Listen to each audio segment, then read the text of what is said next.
Hi, my name is Yadunandana. I am a student of BLEMBA 36 at School of Business and Management, Institut Teknologi Bandung. I will be presenting a study in the course Economic and Business Landscape Analysis entitled The Economics of Small-Scale Renewable Energy Solutions in Rural Indonesia. This topic reflects a growing urgency to address rural electrification gaps through sustainable and economically viable energy systems. As we know, Indonesia's archipelagic geography presents a unique challenge for nationwide energy access. While the electrification rate nationally is above 99%, but many rural and treaty areas terdepan, tertinggal, dan terbelakang, or terluar. Or in English, we can say frontier, outermost, and underdeveloped, still lack reliable electricity. At the same time, the government itself is committed to achieving net zero emissions by 2060. Therefore, tackling rural energy poverty with sustainable solutions is very, very critical, both for equity and for climate action. Small scale renewable energy systems, or SSRES, include solar PV, microhydro, and hybrid mini grids. These technologies are modular, adaptable, and deployable even in remote off grid locations. Despite Indonesia's massive renewable energy potential, such as over 208 gigawatt in solar alone, actual utilization remains very limited. SSRES offer a unique opportunity to expand energy access while supporting the country's clean energy transition. So, one of the strongest arguments for SSRES is economic. The levelized cost of solar electricity is now between 77 to $102 per megawatt hour, making it competitive with fossil fuels. However, capital expenditure remains a barrier for rural communities. Innovative financing models like pay as you go, results based financing, and microcredit schemes are helping to make the systems more accessible and scalable. SSRES contribute far beyond basic electrification. They improve household income, support local businesses, and reduce time spent on non productive tasks, especially for women and children. Community ownership and support from intermediaries like IBK have proven essential in sustaining the systems. They are not just technological tools, they are catalysts for local development. So, extending the centralized electricity grid to remote areas can cost 2 to 3 times more than installing decentralized renewable systems.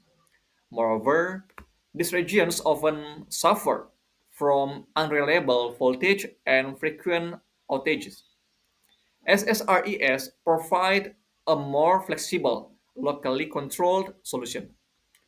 As shown here, SSRES outperform grid extensions in cost, reliability, reach, and deployment speed.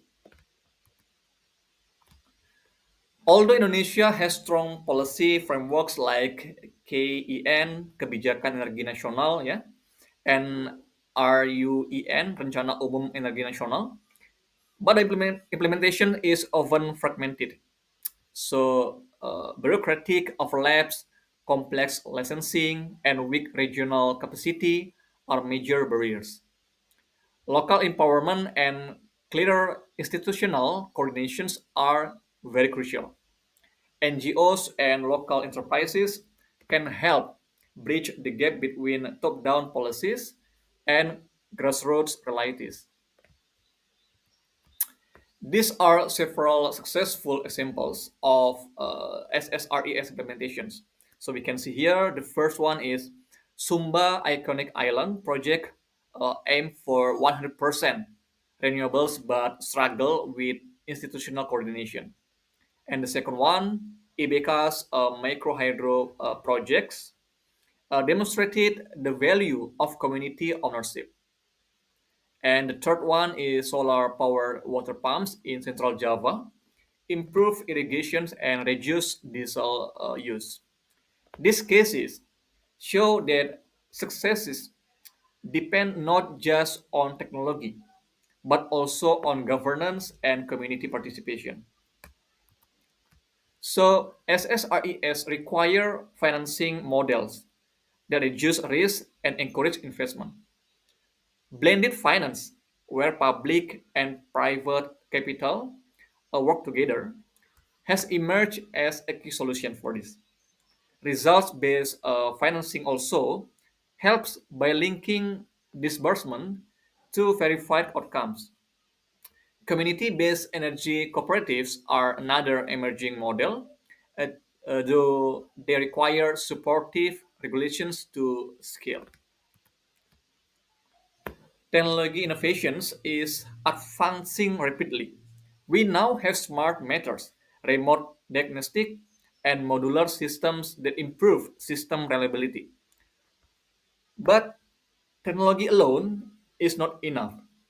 We must build human capacity, train local technicians, involve women and youth, and integrate renewable energy into education to ensure long-term success. Energy access is not only an infrastructure issue, it is a question of justice. SSRES empower marginalized groups, especially women and indigenous communities.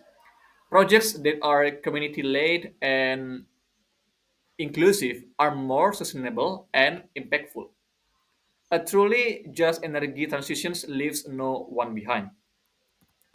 So let me close with three key takeaways. So the first one is SSRES align with Indonesia's economic, environmental, and social goals, of course. And the second one, their success depends on policy coherence, innovative finance, and human capacity. And the third one, Indonesia has the opportunity to lead the region in decentralized, inclusive, and sustainable energy development. So that's all my presentations. Thank you very much for your attention.